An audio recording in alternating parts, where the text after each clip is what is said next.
Aziz do'stlar, mana hozir o'zimizda maktabimiz. Shu maktabda xudo xolosa o'qib bitirganmiz. Namangan viloyati Mingbuloq tumanidagi Nayman mahallasining 18-o'rta ta'lim maktabi. Ya'ni o'rta maktab.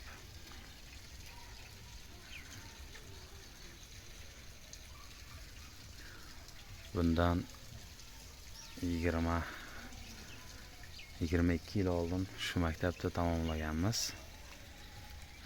U vaqtda 11 yillik bo'lgan. Hozirgi kunda yana 3-4 yil bo'lib qoldi. Yana 11 yillik sistemaga qaytdi maktablarimiz.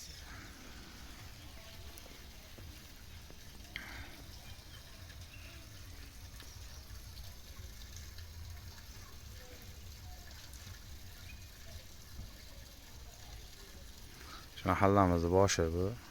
Ya'ni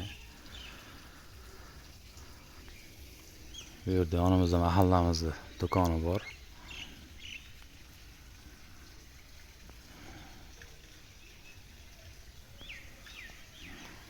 Ko'rib turganlaringdek do'stlar, qushlar sayrayapti. Ovozlar eshitilayotgan bo'lsa qushlardir.